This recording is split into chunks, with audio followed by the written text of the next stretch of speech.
ओम शांति। सुख और शांति के दाता विश्व कल्याणकारी परमपिता परमात्मा की आप सब प्रिय संतान आत्माएं, रूहानी स्नेही भाइयों एवं बहनों, हम बहुत ही अच्छी चर्चा मन की शांति के लिए मेडिटेशन, राजयोग ही एकमात्र साधन है, सहज विधि है जिससे हम कर्म करते हुए हर समय अपने जीवन में 24 आवर्स मन को शांत रख सकते हैं। क्योंकि शांति हमारा नेचुरल स्वभाव है और उसे नेचुरल ही हमारे जीवन में हमेशा रहे, यही हम चाहते हैं। ऐसा नहीं कि कभी हो और कभी नहीं हो। और उसकी विधि जो मेडिटेशन हमने आपको सुनाया, वो भी एक ऐसा ही तरीका, एक ऐसी ही विधि है जो बहुत नेचुरल है और बहुत नॉर्मल है, जिसे हम कर्म करते समय भी कर सकते हैं।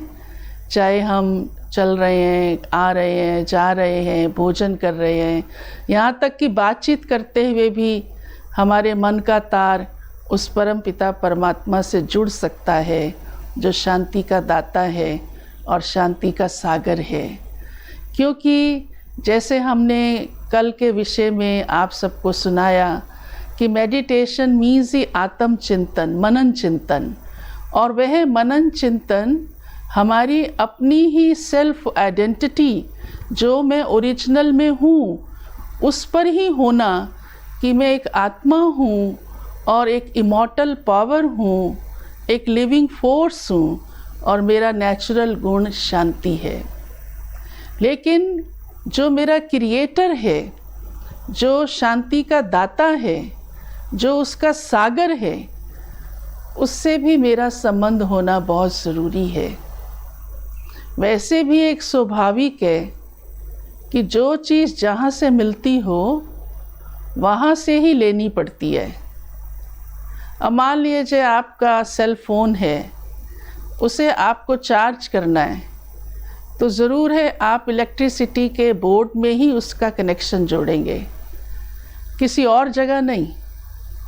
ऐसे ही मान लीजिए आपको कोई कपड़े चाहिए, तो ज़रूर आप कपड़े की शॉप पे जाएंगे, नमक तेल की शॉप पे नहीं जाएंगे। ऐसे ही शांति हमारे जीवन में एक ऐसी प्राप्ति है जो अविनाशी होनी चाहिए, सदा की होनी चाहिए, जिससे हमारे जीवन में खुशहाली बनी रहे। और उसका जो दाता है वो एक ही सुप्रीम पावर गॉड फादर है। आपको एक कथा सुनाती हूँ छोटी सी, बड़ा अच्छा वृतांत है कि एक बार प्रभु जी सब कुछ बांट रहे थे। वैसे तो हम सब ये जानते ही हैं कि ये सब कुछ प्रभु जी का ही दिया हुआ है। वही सृष्टि के मालिक हैं, रचयिता हैं। जब मनुष्य के हाथ में कुछ नहीं रहता तो अनायास भी उसके अंदर से ये निकलता ही है, हे प्रभु जी अब आप ही देखिए, आप ही संभालिए, अब आप ही कुछ कर सकते हैं, आप ही न्याय दिला सकते हैं, आप ही समस्या का हल कर सकते हैं, आदि आदि। तो प्रभु जी लाइन लगी हुई थी, अंबार प्रभु जी के पास सभी वस्तुओं का था और सभी को खूब भर भर के दे रहे थे। पास में अन्य देवी देवता भी खड़े थे। तो देखते देखते क्या हुआ कि लोग आते जा रहे हैं और लेते जा रहे हैं, पर देते देते प्रभु जी के हाथ से एक चीज़ नीचे गिर गई और उसको उन्होंने छिपा लिया, अपना पाँव रख दिया। लक्ष्मी जी बड़ी साक्षी होकर के वह दृश्य देख रही थी। उनका ध्यान पूरी तरह प्रभु जी की हर एक्टिविटी पे था कि कैसे उन्होंने उसको अपने पाँव के नीचे छिपा लिया। बड़ा आश्चर्य हुआ, मन में प्रश्न उठा कि ये क्या, जब सब कुछ ही दे रहे हैं, जो भी जो कुछ मांग रहा है और अंबार लगे हुए हैं प्रभु जी के पास, अन्न जल वस्तु पदार्थ सोना चांदी। तो ये ऐसी कौन सी चीज़ है जो उन्होंने छिपा ली और उन्हें छिपाने की आवश्यकता पड़ी। तो सोचा अभी बीच में नहीं टोकती हूँ, पहले बांट लें, ये कार्य पूरा हो जाए, फिर मैं ये पूछूंगी ज़रूर। और थोड़ी देर बाद जब प्रभु जी फ्री हुए तो लक्ष्मी से सचमुच रहा नहीं गया और उसने पूछ ही लिया, भगवान आप तो दाता हैं, आपके पास तो सभी वस्तुओं का अंबार है, आप सागर हैं और सबको सब कुछ देते भी हैं, और इसीलिए आज संसार चल रहा है। मनुष्य खा रहा है, पी रहा है, सो रहा है, घूम रहा है। लेकिन मुझे एक बात का आश्चर्य लगा। प्रभु जी ने कहा, वो क्या? कहा, मैंने देखा एक चीज़ आपने तुरंत अपने पाँव के नीचे छिपा ली। वो क्या थी? तो प्रभु जी भी सोचने लगे, क्योंकि ये सच्चाई तो थी ही, उन्होंने छिपा के रखी थी, वो किसी को दी नहीं थी। तो लक्ष्मी ने फिर उसी आग्रह की दृष्टि से देखा। कहा, वो क्या था? तो प्रभु जी ने कहा, अच्छा जानना चाहती हो? तो कहा, सुनो, मैंने मनुष्यों को सब कुछ दिया हुआ है, कोई भी चीज़ छोड़ी नहीं है। लेकिन मनुष्य की एक आदत है, का दो बातें हैं उसके अंदर। तो लक्ष्मी तो और सोचने लग गई कि वो क्या है। तो भगवान बोले कि एक तो वो जिस चीज़ को देख लेता है ना, उसको लिए बिना नहीं रहता, उसके पीछे लग जाता है। और दूसरा, जो उसको इतना मिलता है उसका उसको एहसान नहीं रहता। तो लक्ष्मी भी समझने लगी कि ये तो सच है, हाँ ऐसा है। तब भी लक्ष्मी जी ने कहा, आखिर फिर भी वो क्या जो आपने रखा है? तब प्रभु जी बोले कि इसीलिए मैंने अपने पास जो आपने कहा क्या छिपाया है, वो छिपाया नहीं, लेकिन शांति मेरे पास है। क्यों? नहीं तो मनुष्य कभी भी मेरे पास आएगा ही नहीं, नाम भी नहीं लेगा। तो इसके लिए तो उसको मेरे पास आना ही पड़ेगा। अब आप भी सोच रहे होंगे सब, हाँ, और ये सच्चाई आज हम जीवन से अनुभव भी कर रहे हैं कि मनुष्य को देखो सब कुछ करने का, सब कुछ लेने का समझ भी है और करता भी है। आज चांद तक भी पहुंच गया मनुष्य, जो चाहे उस बात के पीछे वो लग करके उसे हासिल कर भी लेता है, पुरुषार्थ भी करता है, भगवान उसको देता भी है। परंतु शांति सांसारिक वस्तुओं से मिलने वाली चीज़ नहीं है। शांति कोई मनुष्यों के पास जाने से मिलने वाली चीज़ नहीं है। अन्य किसी भी प्रकार से उसका प्रयास, आज शांति के लिए बड़े बड़े सुझाव आते हैं, यूएनओ के पास बड़े बड़े प्रोजेक्ट आते हैं, उन सुझावों को अप्लाई करने का प्रयास भी किया जाता है, लेकिन अल्टीमेटली भी आज विश्व में शांति नहीं रही, और ही बढ़ती जा रही है अशांति। क्योंकि उसका दाता संसारिक शक्ति नहीं हो सकती, और ना है। ये हम सब देख रहे हैं, अनुभव कर रहे हैं। चाहे कितने सुख साधन मनुष्य के पास आज बढ़ गए जो पहले कभी नहीं थे, सब कुछ बढ़ गया है। एजुकेशन भी बढ़ गई, मनी भी बढ़ गई, इंटेलिजेंसी भी बढ़ गई, हाँ, भौतिक साधन भी बढ़ गए, कहाँ से कहाँ मनुष्य पहुँच गया, लेकिन मन की शांति नहीं हुई। क्योंकि उसका दाता कोई भी संसारिक शक्ति नहीं है। ये आप अच्छी तरह से बुद्धि में फिट कर लीजिए। कोई भी संसारिक कला नहीं है, कुछ भी संसारिक माध्यम से जीवन में टेम्परेरी आ सकता है। कुछ भी, हम थोड़ी देर चुप हो सकते हैं, शांत हो सकते हैं, अकेले हो सकते हैं, खुश हो सकते हैं, परंतु जो हम जीवन की प्राप्ति कहते हैं, जिसे हम एक अविनाशी खजाना कहते हैं, जो हमारी असली प्राप्ति हमें खुशहाल, सदा सुखी रख सकती है, उसका दाता शांति का सागर एक परम पिता परमात्मा है। और मेडिटेशन मीन्स, जो राजयोग की बात हमने आपको सुनाई, इसका मतलब ही यही है कि जो सारे विश्व का सुप्रीम है, मालिक है, राजा है, योग मीन्स कनेक्शन, उसके साथ हमारा मन का कनेक्शन होना। और ये बहुत सहज और सिर्फ संभव ही नहीं, लेकिन नेचुरल हमारी लाइफ में बहुत नॉर्मल तरीके से हमारे जीवन में आ जाता है। जैसे आप देखो, अब हमारी आवाज़ एक स्थान से दूसरे स्थान तक, दूर दराज तक, दृश्य सहित तरंगों के माध्यम से पहुंच सकती है। इन 5 तत्वों के अंदर, जो कि जड़ हैं। ऐसे ही योग मीन्स कि मेरे मन का सूक्ष्म तरंगों द्वारा उस परम पिता के साथ कनेक्शन, कम्युनिकेशन, रिलेशन। तो मेडिटेशन मीन्स कि हम अपने मन को वह चिंतन करें जिससे हमारे थॉट्स उस सुप्रीम पावर पर कंसंट्रेट हो जाएं। और जब हमारे थॉट्स उस सुप्रीम पावर सागर पर, जो सर्वशक्तिवान है, उस पर कंसंट्रेट हो जाते हैं, तो हमारे अंदर वह शांति की अनुभूति, प्राप्ति सहज आती चली जाती है।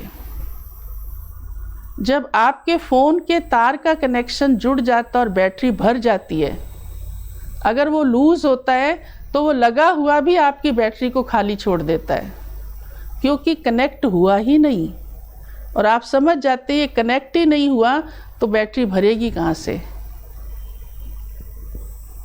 तो हमें अपने मन को, जो हम पहले ही आपको कई बार कह चुके हैं, कि अपनी थिंकिंग को, सोच को, जो सोच मैंने और जगह जोड़ा हुआ है, कितनी जगह जोड़ा हुआ है आप खुद जानते हैं, व्यक्तियों में, और व्यक्ति भी एक नहीं, अनेकों में, वस्तुओं में, अपनी इच्छाओं में, अपनी और कई आंतरिक तमन्नाओं में, बहुत सारी बातों में हम जोड़ कर रखते हैं। लेकिन क्या जिसकी मैं रचना हूँ, जो मेरा क्रिएटर है, क्या उसके साथ जोड़ा? और प्राप्ति जबकि हम उसी से ही चाहते हैं। सच बताएं, कोई भी इच्छा जब मनुष्य पूरी नहीं कर सकता तो हम उससे रखते हैं। तो इसका मतलब सोर्स तो वही है ना, तो उसके साथ तो हमारा कनेक्शन होना बड़ा आवश्यक है ना। तो मेडिटेशन से हम कंसंट्रेशन करते हैं उस सुप्रीम पावर पर, और उस कंसंट्रेशन से ही हमारा कम्युनिकेशन होता है, कनेक्शन होता है उसके साथ, और फिर हमें एक्सपीरियंस होता है कि वो जो सुख का सागर है, शांति का सागर है, आनंद का सागर है, सर्व गुणों का वह सागर है। तो हमारी आत्मा के अंदर तब वो शांति, सुख सब हमें सहज अनुभव होता है। लेकिन उसके लिए ये जानना अति आवश्यक है कि सुप्रीम पावर का स्वरूप कैसा है। जैसे हमने ये जाना कि मैं स्वयं में एक चैतन्य सत्ता हूँ और पॉइंट ऑफ लाइट हूँ, जिसे हम आत्मा कहते हैं, और मेरा वास मस्तक के बीच में है, और उससे ही मैं इस सारे शरीर को, कर्म इंद्रियों को चला रही हूँ। ठीक कैसे ही परमात्मा का भी स्वरूप, वो हम आत्माओं में सुप्रीम है। गॉड इज़ वन, ईश्वर एक है, जिसे प्रभु, अल्लाह, वाहिगुरु जी, जो भी आप कहें, वो supreme power God is one अजर अमर अविनाशी है, जो इस सृष्टि के 5 तत्वों के अधीन नहीं होता। इसलिए वो अभोक्ता और बंधन मुक्त है, और इसीलिए वो जन्म मरण के चक्कर में नहीं आता है। वह अपने स्वरूप में पॉइंट ऑफ लाइट ही है, लेकिन वो सागर है। हम आत्मा उसकी रचना है, हम उसके उस गुण का अनुभव करते हैं, परंतु उसका जो दाता है, उसका जो सागर है, वह वही एक परम सत्ता ही है, जो पॉइंट ऑफ लाइट है, और वह सबका कल्याणकारी है। उसकी हम जितनी भी महिमा करते हैं कि वो सुख का सागर है, वो काल के पंजे से छुड़ाने वाला है, मुक्ति देने वाला है, स्वर्ग की प्राप्ति कराने वाला है, सब इच्छाएं पूरी करने वाला है, सब सुख देने वाला है, अपरंपार उसकी महिमा है, अपरंपार, क्योंकि वही ही सुप्रीम है और वो सागर है। तो मैं उसकी रचना हूँ। तो मेडिटेशन में जब मैं स्वयं को अपनी उस ओरिजिनल आइडेंटिटी की कॉन्शियस में लाती हूँ कि ये शरीर तो माध्यम है, लेकिन मैं एक चैतन्य सूक्ष्म आत्मा हूँ, और मेरा कनेक्शन उस सुप्रीम पावर के साथ है, तो सहज ही हमारी कंसंट्रेशन हो जाती है। जिस प्रकार से आप देखिए, घर में जब आप लाइट का कनेक्शन रखते हैं, लाते हैं, तो आपको अपने घर के तार का कनेक्शन पावर हाउस से जुड़वाना पड़ता है। अगर आपने अपने मकान में सारे साधन लगा भी दिए, एसी भी लगा दिया, हीटर भी लगा दिया, फ्रिज भी रख दिया, सब कुछ, सब बहुत सुंदर लाइटिंग करा ली, परंतु पीछे से आपका पावर हाउस से कोई पावर नहीं आ रही है, तो आप किसी भी चीज़ का इस्तेमाल नहीं कर सकते, कोई भी चीज़ का सुख नहीं ले सकते हैं।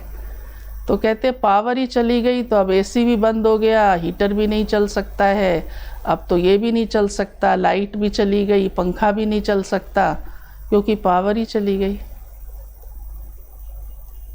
तो राजयोग मेडिटेशन मीन्स कि मेरे जीवन में मुझे ये कर्म इंद्रियाँ मिली हैं, आंखें देखने के लिए, सब कुछ करने के लिए, मैं आत्मा भी इनसे कार्य कर रही हूँ, लेकिन मेरी आत्मा में जो शक्ति है वो कहाँ से आएगी? वो इन चीज़ों से नहीं आएगी, इन साधनों से नहीं आएगी। उसके लिए तो मुझे पावर हाउस मीन्स उस सुप्रीम पावर के साथ कनेक्शन रखना होगा, और ये कनेक्शन ही मेडिटेशन है, जिसको हम राजयोग कह रहे हैं। और इसकी यही ही विधि होगी कि जैसे आप अपने घर का तार पावर हाउस से जोड़ते हैं, तो जब 2 तारों, पावर लाने के लिए, लाइट करंट लाने के लिए 2 तारों को जोड़ना पड़ता है, ये भी आप जानते ही हैं। एक बार क्या हुआ, किसी घर के अंदर लाइट चली गई, पति पत्नी बैठे थे, तो उन्होंने कहा फ्यूज़ उड़ गया, हाँ, जैसे आम भाषा में कहते हैं। तो पति उठा और उसने वो तार को जो लूज़ हो गया था उसको जोड़ा, पर लाइट आई नहीं। पत्नी ने कहा ये कौन सी बड़ी बात है, चलो मैं जोड़ती हूँ। वो आई, उसने भी उसी तार को उठाया, लेकिन लाइट आई नहीं। आखिर बेचारे परेशान होके उन्होंने इलेक्ट्रिशियन को फ़ोन किया। आ गया आधे घंटे में इलेक्ट्रिशियन, और वो भी आया उसी ही जगह पर, उन्हीं 2 तारों को उठाया और उसने जोड़ दिया और लाइट आ गई। अब वो पति पत्नी हैरान, कहते भाई जी हमने भी तो यही 2 तारे ही उठाई थी, आपने क्या किया? कहा वो हंसने लगा इलेक्ट्रिशियन। कहा भाई तार तो यही ली थी, लेकिन इसका रबड़ तो आपने उतारा ही नहीं, तो कनेक्शन कैसे होता? आप सब भी ये बात जानते हैं कि जब कनेक्शन करना होता है तो रबड़ को इलेक्ट्रिशियन हटा देता है, काट देता है चाकू से भी, और तब वो अंदर की 2 तारें जुड़ती हैं और तुरंत पावर आ जाती है, लाइट आ जाती है। ये हमने आपको मिसाल क्यों सुनाया? ताकि आप जल्दी इस बात को समझ सकें, हाँ, पहचान लें कि योग में हमको क्या करना होता है, उसकी विधि क्या है। यही ही विधि है कि आज हम रबड़ मीन्स बॉडी कॉन्शियसनेस की फीलिंग में ज़्यादा हैं। ये नहीं ध्यान रहता कि ये मैं शरीर नहीं हूँ, लेकिन इसके अंदर मैं एक सूक्ष्म आत्मा हूँ, चैतन्य सत्ता हूँ, जिससे ही ये शरीर चल रहा है, ये कर्मेंद्रियाँ चल रही हैं, नहीं तो कोई भी कर्मेंद्रिय नहीं चलेगी। इसलिए जब आत्मा निकल जाती है तो डेड बॉडी कुछ भी नहीं कर पाती, आंखें खुली होती है तो भी उसे दिखाई नहीं देता। मुंह में रसगुल्ला डाल दो तो उसको उसका स्वाद नहीं आएगा, और वैसे जीवित व्यक्ति के आगे तो सामने भी रख दो तो मुंह में पानी आ जाएगा। तो ये चैतन्यता में ही फीलिंग्स हैं सुख दुख की, वो मैं एक शक्ति हूँ, आत्मा, पॉइंट ऑफ लाइट। तो जब तक मैं बॉडी कॉन्शियसनेस में हूँ तो मेरा कनेक्शन उस सुप्रीम पावर से कैसे होगा? तो मुझे इसको भूलना होगा। भूलना मीन ये नहीं कि इसको छोड़ देना, इससे काम नहीं लेना है, काम तो इसी से ही लेना है। आत्मा तो इसके अंदर ही बैठी है और इसके अंदर ही रहेगी, जीवन चलता रहेगा। परंतु मेरे को अपनी रियल कॉन्शियस तो बनानी होगी ना, उसका तो ध्यान रखना पड़ेगा ना। जैसे आप प्रोफेसर हैं, फादर हैं, मदर हैं, डॉक्टर हैं, तो आपको ये मालूम है ना, हाँ मैं डॉक्टर हूँ, मैं प्रोफेसर हूँ, मैं मदर हूँ। कोई मुंह से कहने की बात तो ये है ही नहीं। ऐसे ही मैं अपने आप में इस बात से जागरूक रहूं कि मैं एक चैतन्य सत्ता हूं जो इस शरीर के माध्यम से कर्म कर रही हूं। तो रबड़ हटाना मीन्स कि सोल कॉन्शियसनेस में आना। और ऐसे ही परम आत्मा, मेरा पिता, सृष्टि का रचयिता, जिसकी मैं रचना आत्मा हूँ, वह भी पॉइंट ऑफ लाइट है, किसी और फॉर्म में नहीं है। किसी भी प्रकार का और कोई भी कुछ सोचने की ज़रूरत नहीं है। वैसे भी ये नेचुरल ही होता है। जैसी रचना, अगर एनिमल है तो उसका रचना भी एनिमल ही होगी। मनुष्य है तो उसका जन्मदाता भी मनुष्य ही है, वो एनिमल नहीं हो सकता। तो जब मैं एक सूक्ष्म आत्मा हूँ तो मेरा जो गॉड फादर है, क्रिएटर है, मालिक है, सृष्टि का रचयिता है, वह भी पॉइंट ऑफ लाइट है, किसी बॉडली फॉर्म में नहीं है, किसी अन्य फॉर्म में नहीं है। तो सहज हमारा कनेक्शन जैसे 2 तारों का हुआ, ऐसे मुझ आत्मा का परमात्मा के साथ मन के द्वारा उन तरंगों से, जब वो मन मेरा कंसंट्रेट होता है पॉइंट ऑफ लाइट पे, तो वह कनेक्शन हो जाता है। अर्थात आत्मा अपने अंदर परमात्मा से वो शक्ति ग्रहण करना शुरू कर देती है, शांति आना जीवन में शुरू हो जाती है। धीरे धीरे आपको अनुभव होता जाएगा कि मेरे अंदर बहुत शांति है। मेरा मन, क्योंकि मेरे संकल्प उस शांति के सागर से जुड़े हुए हैं। जैसे थोड़ी देर के लिए वैसे भी कोई व्यक्ति जैसे सागर के सामने मैं खड़ा हूँ सोचे, तो वो फीलिंग्स आना शुरू हो जाती हैं, पर वो टेम्परेरी है और वो जड़ है। लेकिन क्योंकि परमात्मा चैतन्य है और वो उन सभी प्राप्तियों का सागर है और वो दाता है, तो मेरे जीवन में वो कनेक्शन बराबर बना रहता है। नहीं तो हम कहते ही क्यों परमात्मा को, तुम मात पिता हम बालक तेरे, तुम्हारी कृपा से सुख घनेरे। अब मैं आपसे यही सवाल पूछती हूँ, आप अपने दिल पर हाथ रख कर पूछो कि क्या मुझे ये महसूस होता है कि हाँ, उसकी कृपा से मैं सुख घनेरे हूँ। मैं किसी भी प्रकार के दुख के प्रभाव में आने वाली आत्मा नहीं हूँ, या दुख आएगा भी तो मैं उसके याद से उस सुख की फीलिंग में दुख को सहज पार कर लूँगी। या मुझे ये लगता है कि हाँ, हे भगवान, सचमुच तुम मेरे पिता हो, तुम मेरी माता हो, तुम मेरे पालनहार हो, या सिर्फ कहने मात्र है। तो Rajyoga means relation with God, जो रिलेशन आज दिन तक सिर्फ हमने मुख से कहा लेकिन अनुभव नहीं किया, क्योंकि वो प्राप्ति नहीं हुई। अच्छा, अगर मान लिया जाए हमें चाहिए ही नहीं, तो मुख से कहा ही क्यों? कभी तो उसने दिया ही होगा ना, वो देता ही होगा ना, तब तो उसका इतना वर्णन है। जो मनुष्य हर समय किसी न किसी वजह से कह ही देता है। एक बार दो मित्र थे, एक आस्तिक था, एक नास्तिक था। तो जो आस्तिक था उसके मन में बहुत रहता था कि मैं इसको बताऊं कि इस सृष्टि की एक शक्ति है, हाँ, सर्वशक्तिवान अथॉरिटी है भगवान जिसको कहते हैं। तो वो मानता नहीं था, वो कहता था ये कुदरत ही सब कुछ है। तो उसको वो भिन्न भिन्न तरीके से बताता था। एक दिन उसने सोचा चलो जब ये इजी मूड में होगा फिर मैं इससे कहूँगा। तो उसने कहा, मित्र, क्या सच में तुम भगवान को नहीं मानते हो? तो मित्र कहता है, देखो मैं कितनी बार बोल चुका हूँ तुमको, मैं भगवान की कसम खा के कहता हूँ मैं नहीं मानता। अब आप ही सोच लीजिए कि उसको ये कहने की क्या ज़रूरत थी, मैं भगवान की कसम खा के कहता हूँ। तो वो नास्तिक मित्र बहुत हंसने लगा। हो सकता है आपको भी हंसी आ रही हो। क्यों? क्योंकि हम सब उसकी रचना हैं, तो हमारे अंदर उस संबंध के, पितृ के संबंध के, वंश के संस्कार हैं।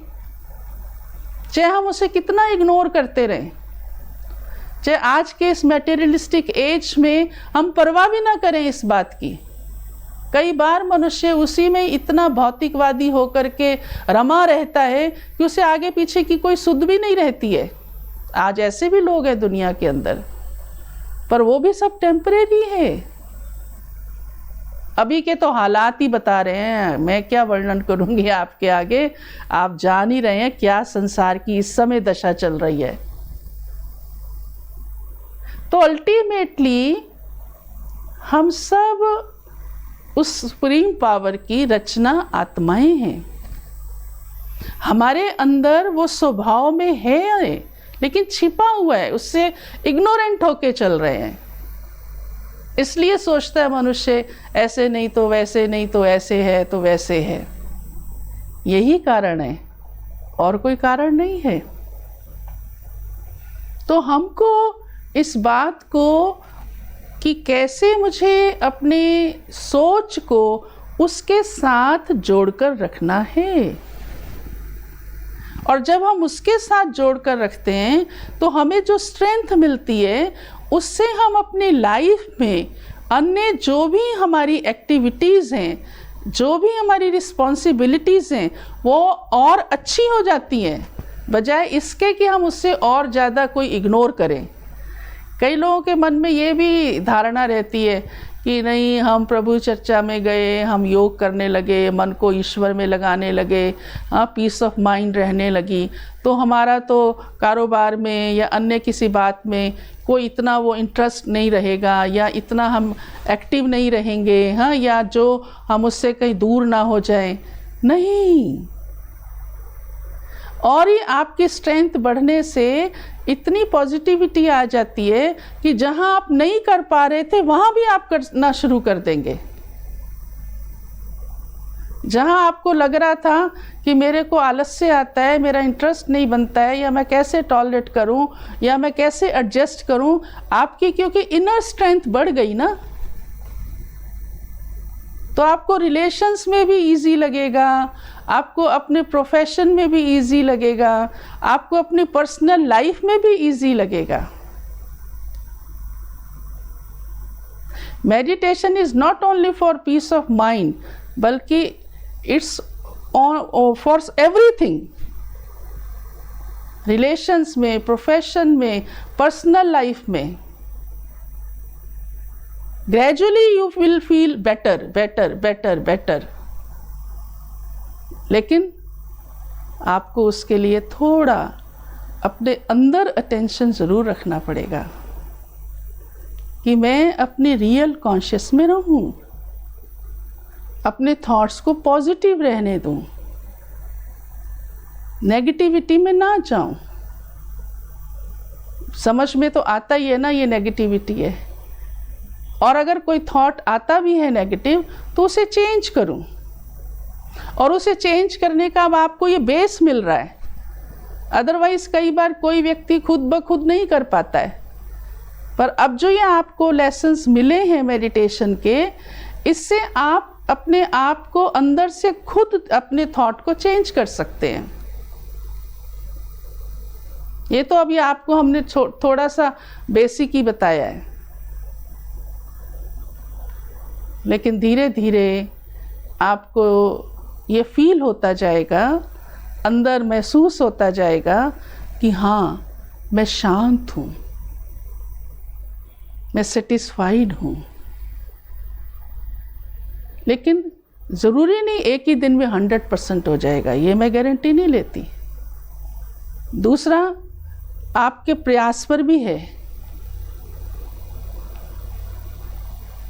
और परमात्मा का जो वास है इस चांद सितारों से पार की दुनिया पे है, जिसको परलोक परम धाम कहते हैं। तो हमें अपने मन को कुछ देर के लिए यहाँ से हटाकर ऊपर जहाँ उसका वास है वहाँ लेकर चलना है। जिस प्रकार से आप जहाँ भी अभी बैठे हैं वहाँ बैठे आप अपने घर को, अपने ऑफिस को, या जहाँ जाना है वहाँ उसको याद कर सकते हैं ना, मन को ले जा सकते हैं ना 1 मिनट के अंदर, 1 मिनट भी ज़्यादा, 1 सेकंड, एक थॉट के अंदर। ऐसे ही परमात्मा के लिए कहा गया है, ऊंचा तेरा नाम, ऊंचा तेरा काम, ऊंचा तेरा धाम। नाम इसीलिए ऊंचा है क्योंकि वो सबका पिता है और सबका कल्याणकारी है। तो जो उसका धाम है उसको परम धाम कहते हैं, परलोक कहते हैं। और हम आत्माओं का वास भी वास्तव में वहाँ ही है, परम धाम में ही है। वहाँ से ही हम इस धरती पर आते हैं, और ये 5 तत्वों का जो लोक है उनसे ही बना हुआ ये शरीर धारण करते हैं। और फिर जब शरीर छूटता है तो दूसरा जन्म लेते हैं। ये आवागमन का चक्कर चलता है। तो ये एक और अलग से चैप्टर है, पर उसे तो अभी मैं नहीं लूँगी क्योंकि मैं अभी मेडिटेशन की ही बात सुना रही हूँ। तो हमें ये भी याद रखना ज़रूरी है कि मेरा जो असली धाम है, असली घर है, जहाँ से मैं आत्मा आई हूँ, वो ये दुनिया नहीं है, वो चांद सितारों से पार की दुनिया है। और तभी तो कोई शरीर छोड़ता कहते परलोक सिधारा। कोई अभी परलोक सिधारने की बात नहीं है। अभी तो ये सृष्टि चक्र चल रहा है। हाँ, ड्रामा जैसे स्टेज पे चलता है और एक्टर ड्रेस पहन के रोल प्ले करता रहता है। सीन चेंज होता रहता है, वो ड्रेस भी चेंज करता रहता है। अल्टीमेटली जब नाटक पूरा होता है तो वो घर वापस आता है। पर आज हम यही भूल गए कि मैं ये रोल प्ले कर रही हूँ। एक बार एक व्यक्ति को कहा कि आपको महाराणा प्रताप सिंह का रोल प्ले करना है, तो उसने कहा ठीक है, अच्छा एक्टर था। अब उसके लिए कई बार रिहर्सल हुई। अब उस रिहर्सल में उसको कई बार कहना पड़ा, मैं महाराणा प्रताप सिंह हूँ। तो वो कहते कहते जैसे उसको अपने रोल की इतनी कॉन्शियस हो गई कि वो वापस अपने घर आ रहा था, बस में बैठा तो कंडक्टर ने कहा टिकट, कहता है दिखाई नहीं देता, मैं महाराणा प्रताप सिंह हूँ। तो कंडक्टर समझदार था, समझ गया कि इसको अभी थोड़ी सी कॉन्शियस बदली हुई है। वो चुप रहा और थोड़ी देर बाद उसने बस रोक दी और कहा, ए महाराणा प्रताप सिंह जी, आपका चित्तौड़गढ़ आ गया है। वो तो उसी नशे में था जो रोल प्ले करके आ रहा था, फटाफट बस से उतर गया और कंडक्टर ने तो विसल लगाई और बस चलवा दी। अब वो बेचारा जब तक उतर के खड़ा होता, वो देखता अरे बस तो जा रही है, चली गई। फिर उसको आया कि कंडक्टर ने मुझे क्या बोला, चित्तौड़गढ़। फिर आया, अरे मैं चित्तौड़गढ़ थोड़ा जाने वाला था। फिर आया, ओहो मैं महाराणा प्रताप सिंह थोड़ा हूँ, मैं तो एक साधारण व्यक्ति हूँ, मुझे तो अपने घर जाना था। तो आज मनुष्य ने क्या किया हुआ है, यहाँ रोल प्ले कर रहा है। दुनिया मुसाफिर खाना कहता है, सृष्टि रंगमंच है कहता है, ये दुनिया एक खेल है कहता है, खुद ही कहता है, लेकिन यही भूल गया कि मैं खुद कौन हूँ और कहाँ से आया हूँ। तो राजयोग में ये चिंतन भी आवश्यक है कि मैं खुद में एक एक्टर आत्मा हूँ और यहाँ मैं अपना रोल प्ले कर रही हूँ, माता के रूप से, बहन के रूप से, भाई के रूप से, पति के रूप से, हाँ डॉक्टर, इंजीनियर, वकील, जो भी कुछ बन करके। अल्टीमेटली मेरी मंजिल क्या है, तो मुझे अपने घर इन चांद सितारों से पार एक लोक है जो मैंने आपको बताया, जिसे परम धाम भी कहते हैं और शांति धाम भी कहते हैं। तो जैसे कभी कोई मेहमान के घर जाता है तो उसे अपना घर भूल थोड़ा जाता है, और मेहमान के घर में अगर कोई उसको कुछ भी तकलीफ़ होती है या हाँ कोई भी प्रकार की, तो उसको अपना घर याद रहता है कि चलो 2 दिन की बात है, 4 दिन की बात है। या कोई विदेश भी चला जाए और कितना भी अच्छा कंफर्टेबली रह रहा हो तो भी उसको पता रहता है मेरी जन्मभूमि कौन सी है। लेकिन आज इस संसार के खेल में मनुष्य ये भी भूल गया। तो मेरा जो आत्मा का निवास है अभी शरीर में है और इसलिए इसके द्वारा रोल प्ले कर रही है, देख रही है, सुन रही है, चल रही है, लेकिन आई तो वहाँ से है ना, शांति धाम। और जो शांति धाम है, जिसे मुक्ति धाम भी कहते हैं, ब्रह्मलोक भी कहते हैं, वो ब्रह्म तत्व का बना हुआ है। जिस प्रकार से आप यहाँ ये 5 तत्व देखते हैं, जल, वायु, अग्नि, पृथ्वी, आकाश, ऐसे ही वो एक छठा तत्व है, इनसे अलग तत्व है जो रेड लाइट की तरह है, लाल प्रकाशमय, सर्वत्र चारों ओर, बेहद, अनंत। जैसे आप सिर ऊपर करके आकाश को देखते हैं तो आपको चारों ओर आकाश दिखाई देता है, ऐसे ही वो चारों ओर अनंत ब्रह्म तत्व सुनहरी लाल रंग के प्रकाश का फैला हुआ है, जहाँ कोई आवाज नहीं, कोई हलचल नहीं, बिल्कुल साइलेंस है। इसीलिए उसे साइलेंस वर्ल्ड भी कहते हैं। इसीलिए आप देखेंगे जब मनुष्य शांति की बात सोचता है तो उसको यही मन में आता है कि ध्यान को ऊपर ले जाओ। मुक्ति की बात सोचता है तो यही समझता है कि मनुष्य यहाँ से ऊपर चला जाएगा। लेकिन हमको रहना यहाँ है, मन को लेकर जाना है। जैसे आप अपने मन को यहाँ बैठे बगीचे में ले जा सकते हैं, सागर के पास ले जा सकते हैं, भीड़ में भी ले जा सकते हैं, किसी मंदिर में भी ले जा सकते हैं, मन ही तो गया, तन तो आपका कुर्सी पे बैठा है।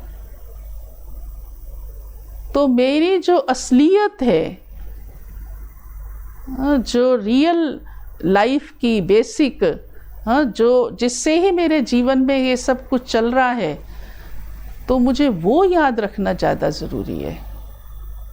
तो मैं अपने मन को यहाँ से अपने उस रियल घर में ले चलूँ जहाँ शांति ही शांति है। कुछ समय के लिए, कुछ घड़ियाँ मैं अपने को वहाँ महसूस करूँ कि मेरे वो संसार जो शांति का संसार है, साइलेंस वर्ड है, कोई आवाज़ नहीं, जहाँ आत्मा एक सुकून, जन्म जन्म की थकान को उतार देती है, एकदम शांत चित्त अवस्था जिसमें उसका अंदर सब शांत हो जाता है, चित्त। और वहाँ ही मुझ आत्मा के पिता परम आत्मा वास करते हैं, जो शांति के सागर हैं। तो मैं सार रूप में ये कहूँगी कि 3 बातें याद रखना। एक तो मैं आत्मा हूँ और मेरा धर्म, मूल गुण शांति है। दूसरा, मेरा असली घर, परमानेंट निवास स्थान, इन चांद सितारों से पार वह परम धाम शांति धाम है, जहाँ सर्वत्र शांति है, साइलेंस वर्ड। वहाँ की मैं वासी हूँ और यहाँ रोल प्ले करने आई हूँ। और तीसरा, मेरा परमानेंट रिलेशन उस सुप्रीम पावर के साथ है जो शांति का दाता है, जिसे मैं भूल गई थी, और वह भी परम धाम का वासी है। ये 3 बातें सार रूप में याद रखने से आप सहज मेडिटेशन कर लेंगे और अपने थॉट्स को इसी केंद्र बिंदु के आसपास ही चलाइए। बीच बीच में कुछ भी काम किया, 2 मिनट फ्री हुए, फिर यही सोचिए, तो आपकी अंदर से नेचुरल शांति जीवन में बनी रहेगी, महसूस होगी, मन आपका शांत होता जाएगा। अभी यही अभ्यास हम कुछ मिनट के लिए करते हैं।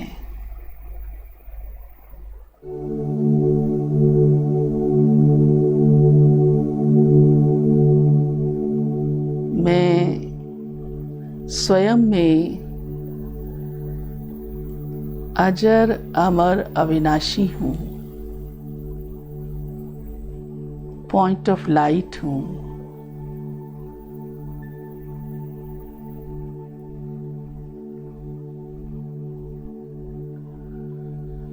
पीसफुल हूँ।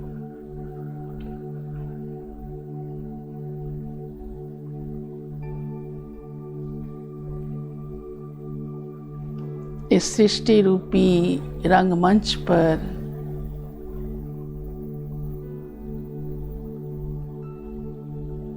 इस शरीर रूपी वस्त्र को धारण करके जो रोल मुझे मिला है उसे बजा रही हूँ।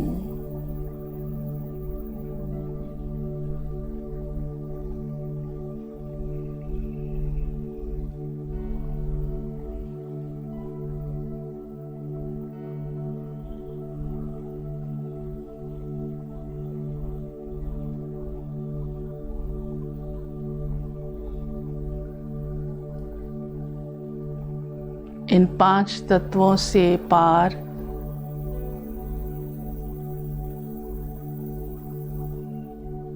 चांद सितारों से भी पार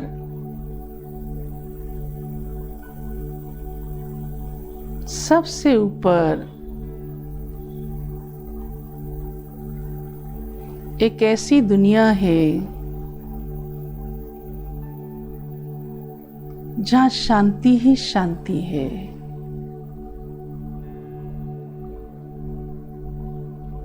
जहाँ कोई हलचल नहीं, कोई आवाज नहीं,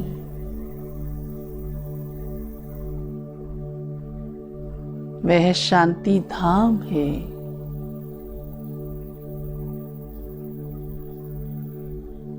परम धाम है।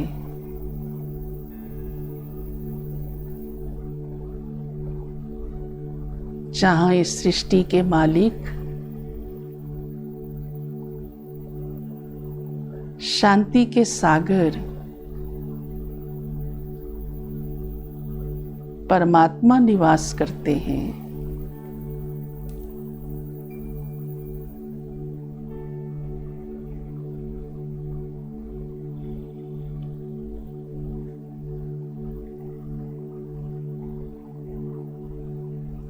और मैं आत्मा भी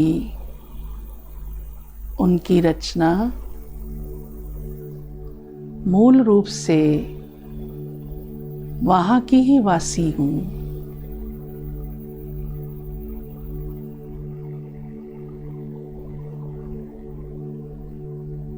वही मेरा स्वीट साइलेंस होम है।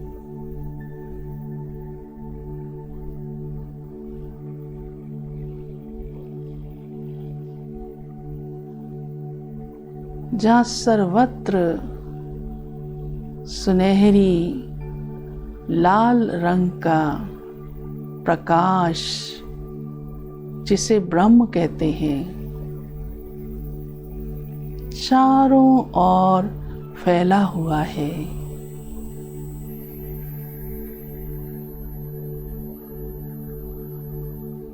वहाँ ही मैं चमकती बिंदु आत्मा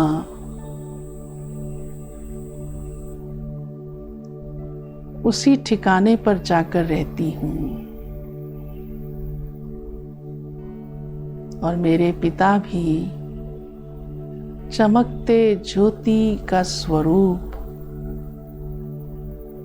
शांति के सागर का वास है।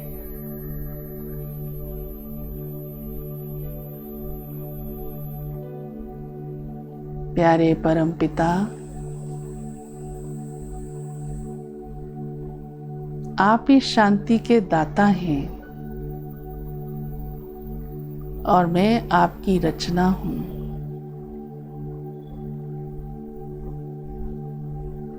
मेरा अविनाशी संबंध आप ही के साथ है, जो सदा ही जुड़ा हुआ है, जिसकी मुझे विस्मृति मात्र हो गई।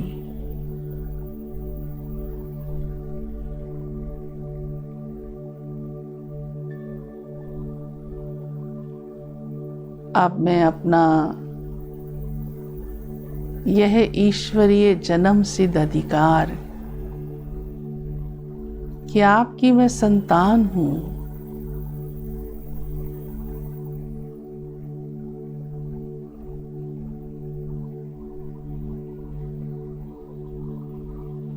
और सुख शांति मेरा अधिकार है।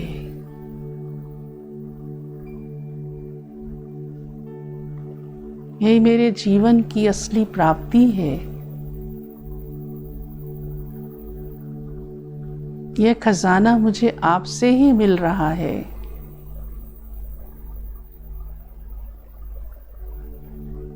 और इसे अवश्य मैं लेकर रहूंगी।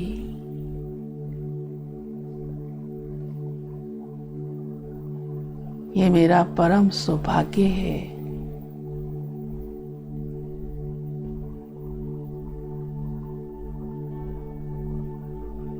सहज ही आपसे मेरा यह नाता मुझे जीवन में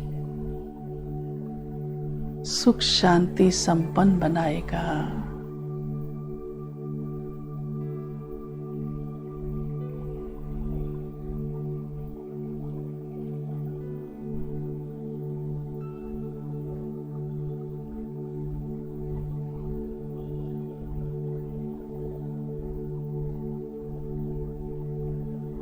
ओम शांति, ओम शांति, ओम शांति। मैं आप सबसे ये कहना चाहूँगी कि इस अभ्यास को आप प्रातः जब उठते हैं उस समय आप 5 मिनट कीजिए।